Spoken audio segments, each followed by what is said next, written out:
Daniel Negreanu is looking down at ace-5 suited. Pre-flop highlights a critical error in sizing that often plagues aggressive players in deep-stacked games. After Negreanu opens loose his marginal hand and Jennifer Tilly makes a recreational call with 8-6 offsuit, Tony G attempts to squeeze from the big blind with king-9 of diamonds. His strategic idea is correct, punish the wide ranges, but his execution is flawed. This sizing is disastrously small. It offers incredible pot odds to his opponents. Just a little pop. Nacho out, hash him out. Give you an option to make it a really big pot. 57, right? Yeah. 57. Well, it'll be a big pot. Looks like regardless, right? Good answer. So, I like big pots. 57, yeah? 57. A really big pot. Daniel calls. Pretty big already. You could force it. Jen, you could force that up, like just make it 10. I'm timid. Force it up. Force it up. She likes flops. Yeah, I like flops. I'm a flop junkie. When you're as good as me, you like to see a flop because you can outplay people, especially when you have the button. Tilly calls. Why is everyone laughing?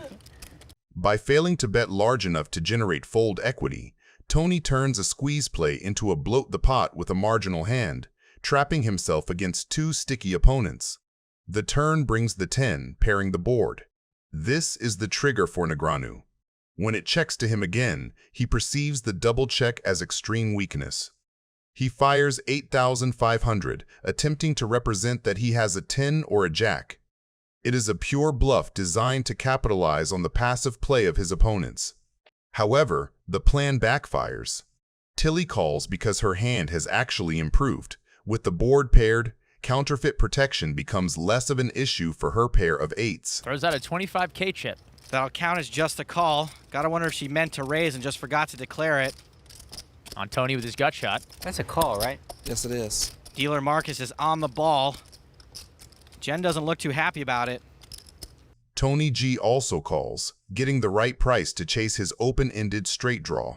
Negreanu has walked into a trap of his own making. He is now building a massive pot with ace-high against two players who refuse to fold. The river is the 3, a complete blank. The action checks to Negreanu again. Here, Negreanu commits to the polarization strategy. He bets 18,000. He knows he cannot win at showdown, so he tries to tell the story that he has a 10 or a full house. He expects Tony to fold a missed draw, which he does, and he expects Tilly to fold a jack or an 8. However, What do you have, Daniel? With a busted flush draw. No, that's what Tony has. Oh, never mind. Poor Tony, always getting picked on. He didn't even have that good.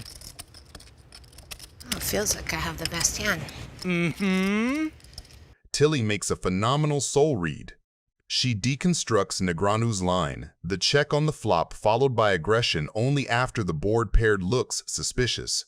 It feels like a player trying to steal a pot that nobody wants, despite holding an incredibly weak hand. I don't know what to do. She makes the hero call. Okay, here's where I say, okay, like a Tony G. I haven't looked yet. Do you want to split it? That was a joke. I'm kidding. Oh my God. Just kidding. Ace high. Oh, I have an 8. Good hand. Very good call. Thank you. Excellent call. You stole the pot. I gave the pot from me to Tony, because Tony had me beat. Oh, really? Tony You had did? you beat. Yeah. Look at him. Thank you. He's distraught. What, did you have a jack? Tony had king high. 10s? You didn't have No, a 10. I mean 8 9s. I had absolute error, but. Daniel Negreanu is looking down at 10-6 suited. Pre-flop begins with Negreanu putting on a straddle, inviting action in a pot that is already twice the normal size. Tony G, holding 8-6 of spades, decides to attack the straddle. He raises to 2,200. This is a classic Tony G play. He is using position and aggression with a speculative hand to try and take down the dead money. The G deserves some action. Calls 1,400. Yeah, after paying off. Yep, you deserve a little bit back. That's how we play. We give, take a little, give a little. The flop falls, a board that heavily favors Tony G. Tony has flopped bottom pair with his 8, but more importantly, he has a backdoor straight draw. Tony G fires a continuation bet of 3,000. This is where Negreanu decides to get creative. He holds absolutely nothing but 10 high, yet he makes the call. This is a pure float. Deserve a lot of action. The turn is the 8, a card that drastically alters the reality of the hand, but neither player truly understands by how much. Tony G hits gin, improving his hand to trip eights. Negreanu, still holding air, checks. Tony G, now sitting on a monster, bets 7,000 for value. This is the moment Negreanu has been setting up. He executes a massive check raise to 21,000. Negreanu is representing the ace that he thinks Tony doesn't have, or perhaps a slow-played set. It is a brilliant, polarized bluff. However, Nice fake side from Tony. Calls. All right. Oh, wait, no. I got to see a river card first. Hang on. Daniel knows it's over. Hang on. Negreanu, realizing his story was not believed and that his 10 high has 0 showdown value, gives up and checks. Do I look like a man with a hand? Tony bets 15K. Oh, I don't know. I mean, I could have had nothing too. Yeah, but I think your nothing beats my nothing. Fold. I was bluffing, Tony. I had a straight draw. I'm glad. You did have a straight draw? That's pretty dangerous. Yeah, no, it wasn't that one. I needed a 9. Me too. I mean, I could have had a straight draw too. 6. Tony G shows a 6 and scoops it.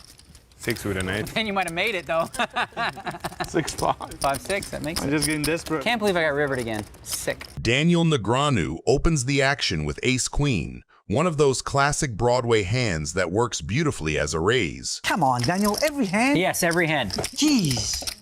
Every hand till Saturday. Saturday, he gets his highlights touched up.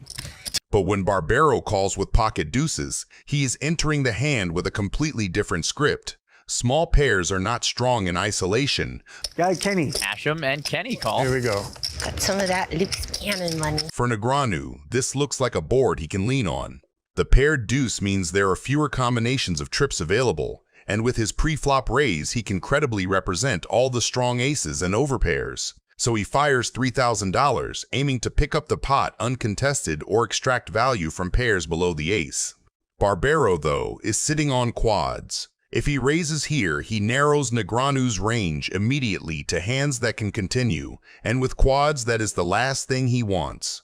By just calling, he lets Negreanu's entire bluffing range stay alive, setting a trap that is as much psychological as mathematical. The turn brings the ace. This is where the hand shifts. For Negreanu, the ace is one of the best cards in the deck. His hand improves to top pair, top kicker, and it strengthens the story he's been telling since pre-flop. But this same card is a gift to Barbaro. Now Negreanu is less likely to slow down, more likely to stack off, and completely unaware he is drawing dead. Negreanu checks, perhaps to control the size of the pot, but Barbaro is not letting this street pass by. He bets $9,200, a number that looks perfectly believable as a value bet with a medium ace or even a stubborn pocket pair. Negreanu calls, convinced he is still far ahead of the likely range. Negreanu checks again, expecting Barbaro to take a stab. Barbaro obliges with $20,000, a sizing that pressures Negreanu's entire calling range but still looks callable with top pair. From Negreanu's seat, folding feels impossible.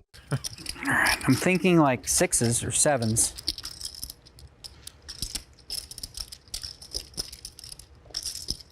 6s or 7s are good for me. I had you on ace-4, unfortunately, on the turn. So if you had ace-4, then you just made a straight. Huh. Drop the stakes you play at in the comments and whether you're an online grinder or live game player. Let's see if we're running with high rollers or micro warriors. God, I don't like that river. Such a good river for you. If you put me on jacks, right? You figure I have jacks, you have to bet that river card now. So many, I leveled myself with the pause in the turn. You know what I mean? On the turn, I studied, and like sort of changed my range in his eyes, which forces me to go like that. Daniel calls. I had the nuts. Oh, that's good too. Quads. Tom Dwan is looking down on pocket 7s, but he's up against Polk, who's raised to $3,000 with 5-4 suited. 99% of players would just fold with Polk's cards here, but at a cash game of these stakes, the players are mostly playing the players, not the cards. It's a semi-bluff. He's hoping he can steal the pot uncontested. Ooh, 14.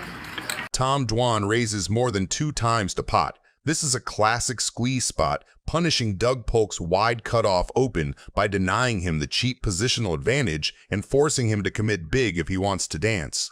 Doug Polk definitely knows he's a big underdog against a small blind 3-bet range. The call here is less about hand strength and more about trying to outplay Tom Dwan post-flop, using position to create fold equity. Doug Polk opening the suited connector in the cutoff. Tom Dwan puts in the 3-bet from the small blind and flops middle sets. 31,000 in the middle. In 3-bet pots, the pre-flop aggressor usually controls the story, and this board gives Tom all the credibility in the world. Doug's range has a lot of air here, so Tom can lean into that advantage and apply maximum pressure, knowing position alone won't save Doug if the bets start piling up. Doug Polk is going to float. I don't know why, but I thought Warren just said all in for a second. I was like, whoa. Needs running cards to make a hand. The 6 of hearts on the turn gives Doug Polk an open-ended straight draw, and knowing his maniac style of playing, it could cost him a lot of money. Could win on the river with an 8 or a 3. Tilt software and let's get this shit going. This should be, yeah. Another half pot bet. 115. And Doug's going to raise. By inflating the pot here, Doug Polk is putting maximum pressure on Dwan's range and setting up the possibility to shove the river whether he hits or not. I call. Interesting. Battling. Tom Dwan knows Doug loves bluffing, so he checks to trap him. 420. What are we doing? You win. I know I win, probably. Daniel Negreanu is looking down at 10-7 offsuit, but Seaver has raised to $1,300 with pocket 5s, and Hashem has called with Jack 10 suited. Uh-oh, this is Daniel's favorite hand, and it's actually gotten him into trouble in the big game before. Re-raises on the button to 5,200. He knows Seaver's range is wide and Hashem's flat is vulnerable. Even though it's his favorite hand, he's trying to play the players, not the cards. This raise is about letting them know that he's going to give them a hard time this hand if they decide to play along. Scott Seaver is really hoping Daniel has an overpair so that he has the right implied odds to make this call. Hashem folded, so heads up to the flop. King, deuce, queen. Seaver checks the best hand. Negreanu knows Seaver could easily have king-queen here after raising and then calling Daniel's re-raise pre-flop. But why would he check? Daniel smells weakness, and that's usually when he gets curious. He reps, betting 6,200. Looks like Scott's gonna peel. He calls. Hashem wants his cards back. 6 of spades on the turn. Seaver checks. Daniel still got just 10 high. This is one of the dangers of having a favorite hand. Daniel does not look like he's about to check. After just calling the flop and checking the turn, Negreanu is probably putting Seaver on a draw or the weak pocket pair he does indeed have. He's thinking, if I apply the right pressure now, Seaver might just fold and give me all the money. Daniel does fire that third barrel, making it 14,200 to go.